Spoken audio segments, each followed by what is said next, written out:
The opinions expressed in the following program are not necessarily those of Eastlink Community TV, its sponsors, or partners.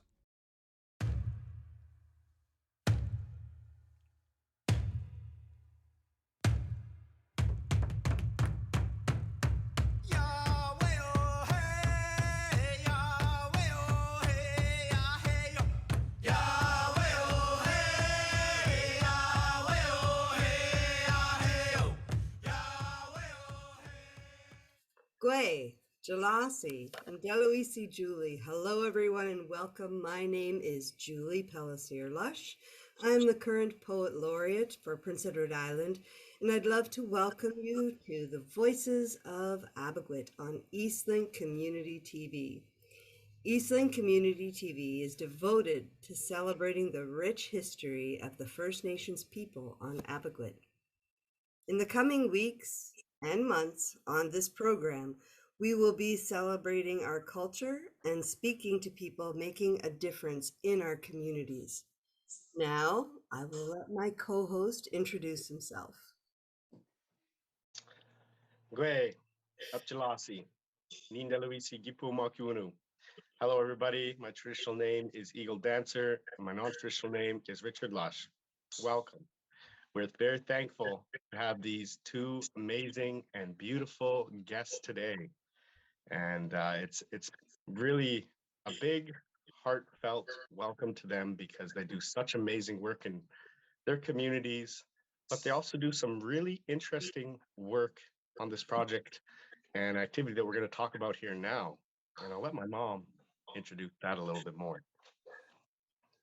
Today on our show, we would love to introduce the wonderful Sheri Bernard and T. Sock, who are both kmaq paranormal investigators. Now, they've been doing this for a number of years now, and I just wanted to bring them in and share why they do, what they do, and maybe even how you can reach out to them if you might need their help. Now, I've been speaking with them myself for a number of years, as they're two of my very best friends, and I'm so excited to have them on today to be able to share their stories and their adventures as kmaq paranormal. Now, first, I think I'm going to ask Sheri. Now, Sheri, growing up, were you involved with the paranormal at all? Well, growing up, I come from a family that was very spiritual. We didn't call it paranormal. We definitely acknowledged the spirit world, that we had numerous things happen that we would acknowledge. But we never used the word paranormal at all. It was very respectful. And yeah, that's it. So yes, I guess I was involved with the paranormal, but I just didn't realize that that's what it was. And T, how about you when you were growing up? Were you involved as well? Like Sheri, I think it was just such a part of our culture that it was the norm. And I'm going to quote that norm. It was the norm to grow up with hearing our elders talk about the passing of our ancestors, the experiences they had after our ancestors had passed. And, to sit there, we never interrupted, but we would just sit there and listen to those teachings and what could they do to make a situation better, to understand a situation, and hearing like a whole room discuss it. That was a teaching. It just was a part of who we were as a First Nations community. Mm-hmm. So yes, I guess, yes, like Sheri, we grew up with that embedded in who we are. Oh, that's so beautiful and amazing. Now, I'd like to ask you both. The next question is, when did you decide that it was time to start investigating ghosts or perhaps ghost stories? And I'll start with Sheri here first. I would say pretty much whenever I started getting the reactions from people. Some people had a lot of fear growing up.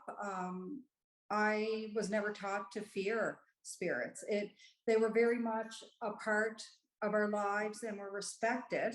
So I guess whenever I started seeing the reactions of other people, it really made me think, like, if you want to know things, just ask. It's not, there was not, that fear element just wasn't there. So I guess that's whenever I really started thinking, like, maybe we should start investigating. I mean, ourselves, I know if I ever want to communicate, I just acknowledge the spirits and that. And I guess it was hard for me to understand why people just didn't acknowledge them and speak to them themselves. And it wasn't until I got older that I realized that the way that we did things was very different than how mainstream did things. Oh, that's beautiful. Thank you for that answer. And, for me, it was a lot of, I believe in spirits full-heartedly as well. And it was more, not so much investigating myself, it was more the spirits came to me, and it was always different experiences. And I always questioned why spirits were coming to me. What was the reason? So that was the next step, is why are they happening? Why is this happening to me? Investigating that a little more. So I'll ask T the same thing here. When did you decide that it's time to start investigating ghosts and paranormal? Um, See, as everyone was talking, I was thinking back at a specific timeline, and really there isn't one. I've known Sheri all my life. We've always been, on the same page when it came to, our cultural teachings and the paranormal. Again, it was never called the paranormal to us. So acknowledging spirits and talking with spirits, that just was like an every hangout kind of way for us. Sharing the experiences of what happened. And like Sheri, I was never brought up to fear them.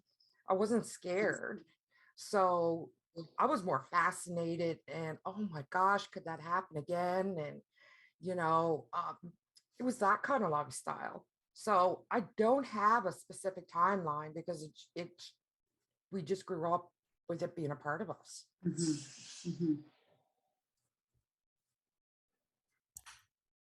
That was the same for me as well. When, you grow up with it around you constantly, knowing that all these things are out there, you just have to reach out and touch them. And so definitely love your answers, because that's really how it is for a lot of us as well. And I think even a lot of our viewers will appreciate some of these words as well, living in two different worlds, two different cultures, and being able to share that. So I think maybe now is a time that we will take a very short break here, but be sure to keep watching Voices of Epekwitk on Eastlink Community TV.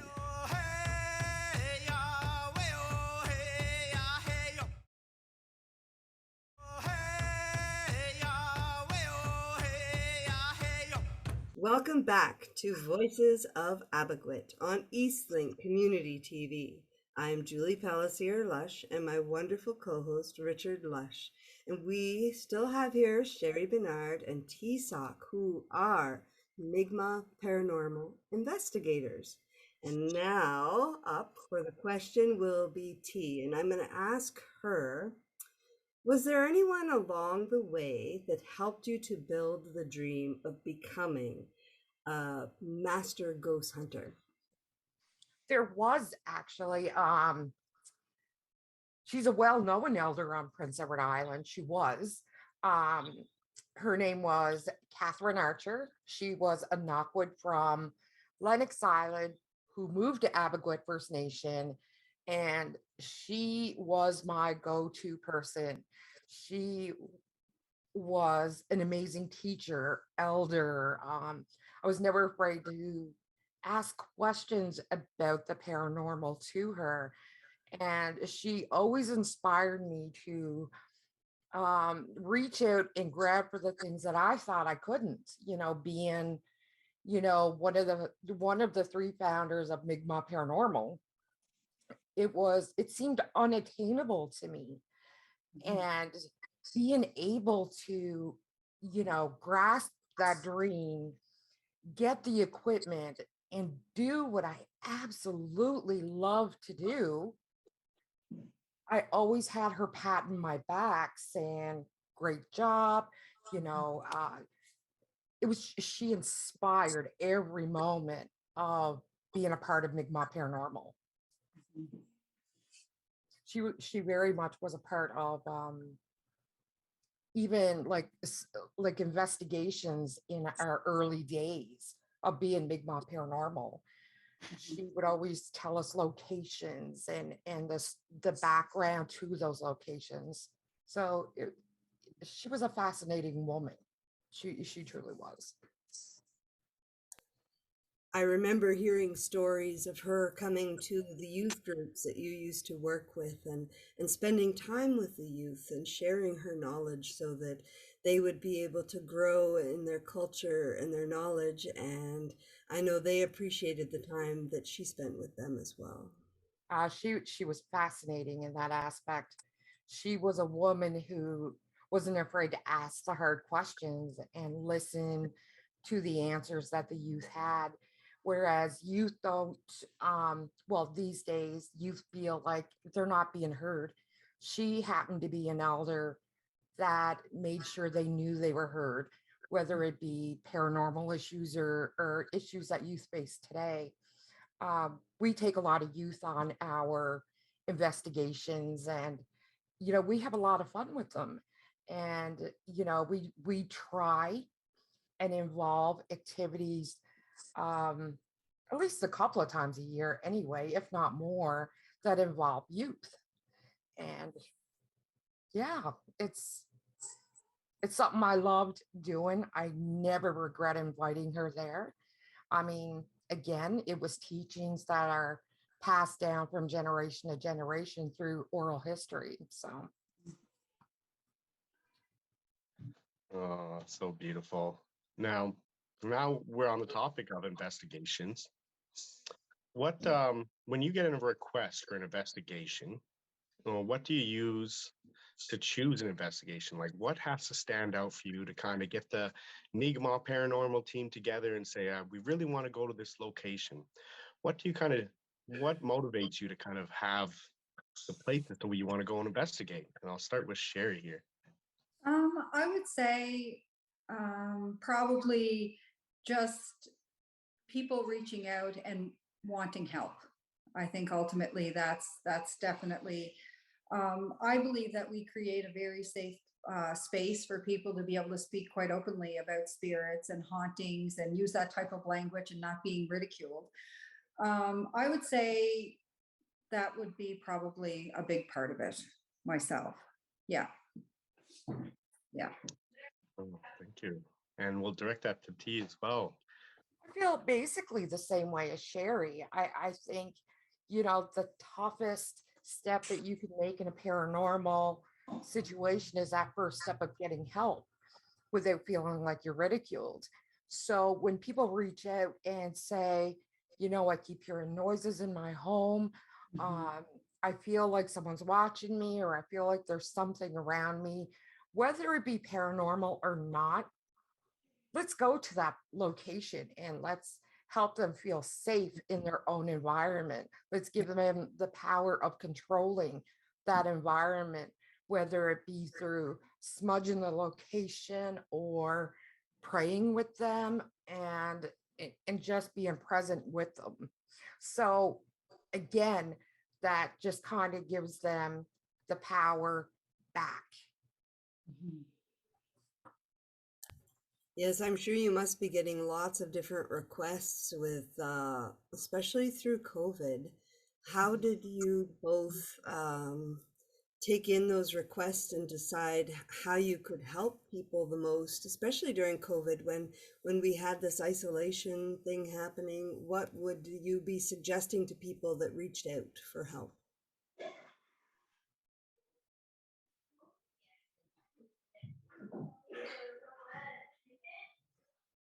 I'll take this one. Through COVID and being a paranormal team, it has been really difficult to get our group together, and with all our investigators, and go on location to, you know, to document, to film, to just be there and investigate these premises. It's been really hard with COVID.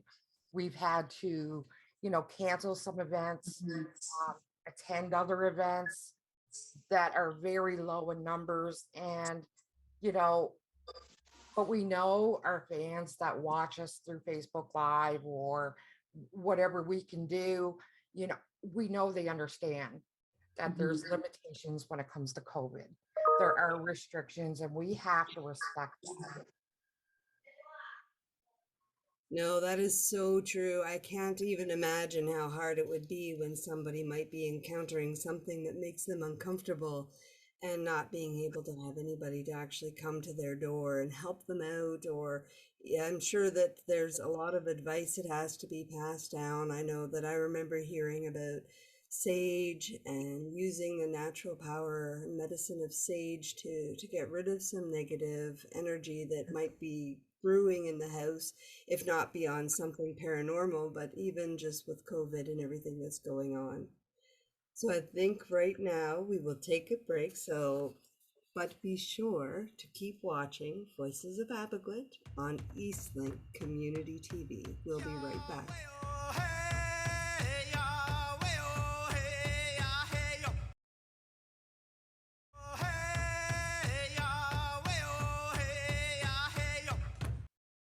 Welcome back to Voices of Epekwitk on Eastlink Community TV. I'm Julie Pellissier Lush and my wonderful co-host Richard Lush, and we have here on our show today, as well as Sheri Bernard and T-Sock, who are paranormal investigators. Now, I was wondering, after our last few questions, what would be your most common request that would come into Mi'kmaq Paranormal? And I'll ask Sheri first to see what would be the most common request you would get, and then I'm going to ask T after.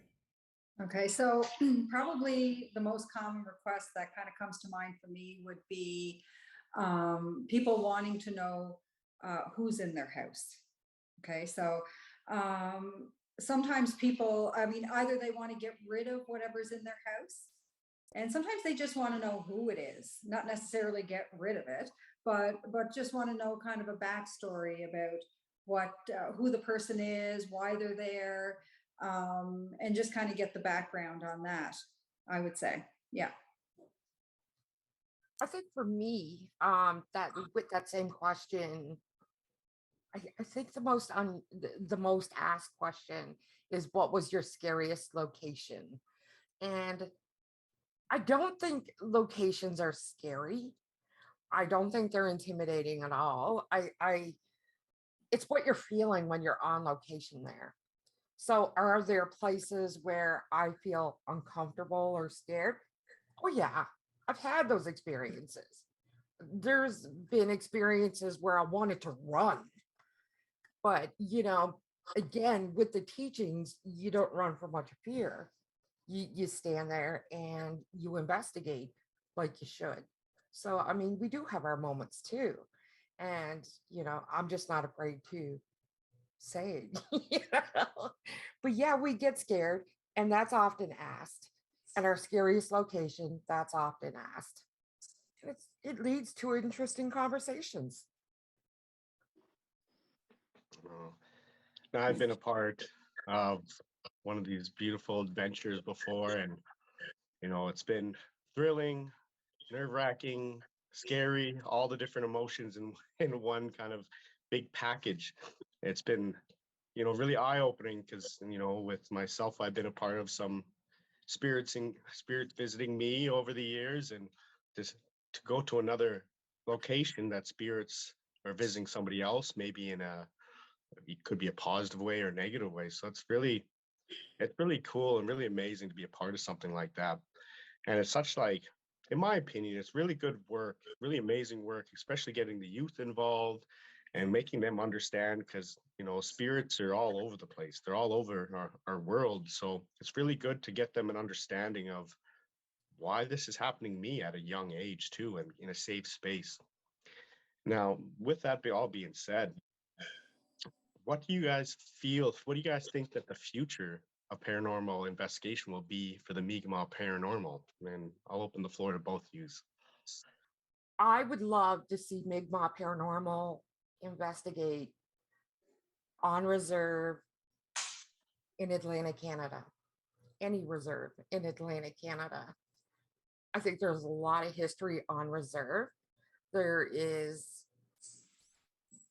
so much documentation that could be needed.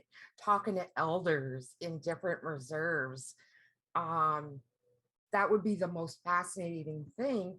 And then investigating where these elders are, given locations at. And I want to apologize for the grass cutting in my background. But yes, this is like that would be the most amazing thing for Mi'kmaq Paranormal, is to start to go to different, reservations and doing ghost hunting. That's not just PEI. So I guess for me, I see much the same. I would definitely, I enjoy history. I love history. And the spiritual activity that we have investigated is we can actually see the history in the stories that they're telling, which is just fascinating to me.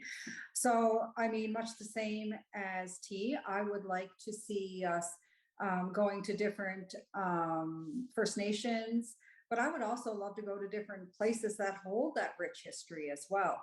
So even places like I believe we were saying Northern New Brunswick, the Algonquin Hotel was one that we wanted to do.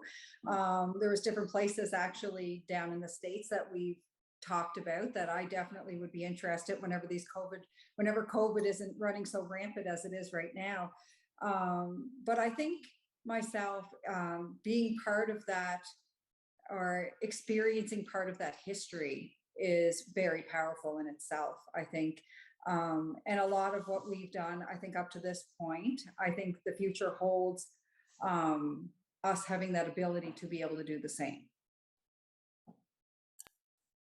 Now, with only a few minutes left with you beautiful ladies, I want to reach out and see if either one of you would like to share one of your scariest experiences while you're out investigating, because I think that will captivate our audience entirely.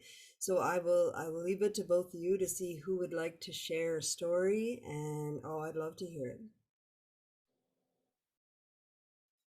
Beaconsfield, T?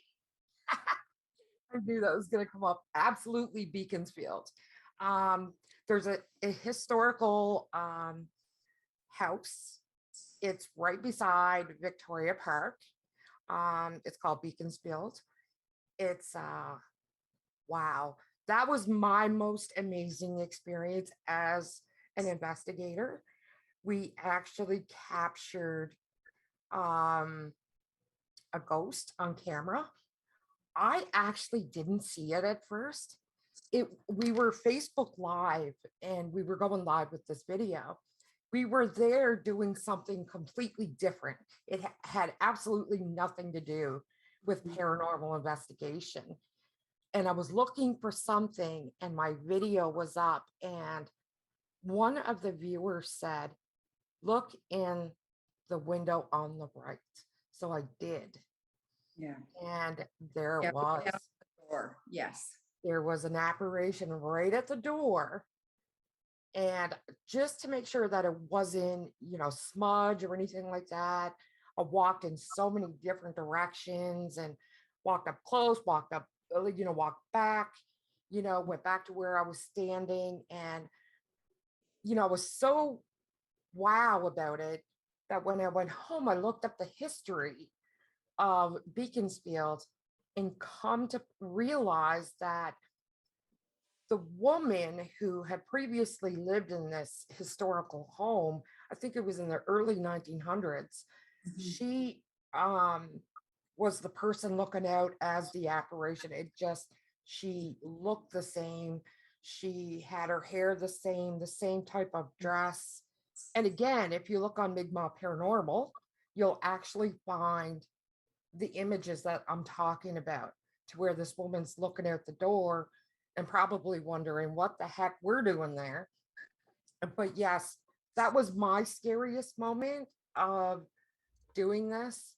And I felt haunted by the spirit for a long while after we seen her apparitions. So, yes.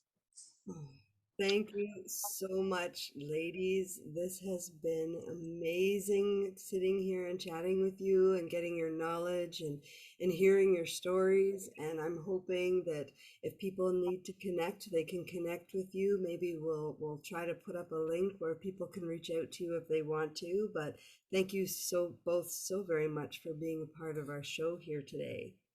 We loved it. Thank you for having us. Thank you.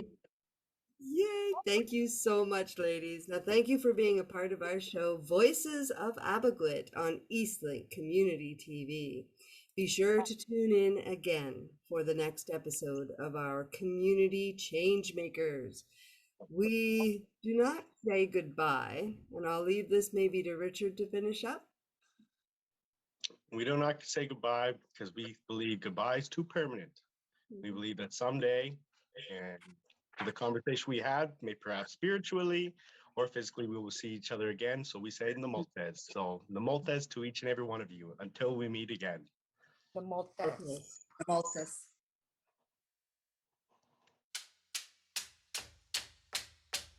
Gojo walking now, gojo walking now, gojo walking now, gojo walking now, gojo walking now, gojo walking now, gojo walking now, gojo walking now, gojo walking now, gojo walking now, gojo walking now, gojo walking now, gojo walking now, gojo walking now, gojo walking now, gojo walking now, gojo walking now, gojo walking now, gojo walking now, gojo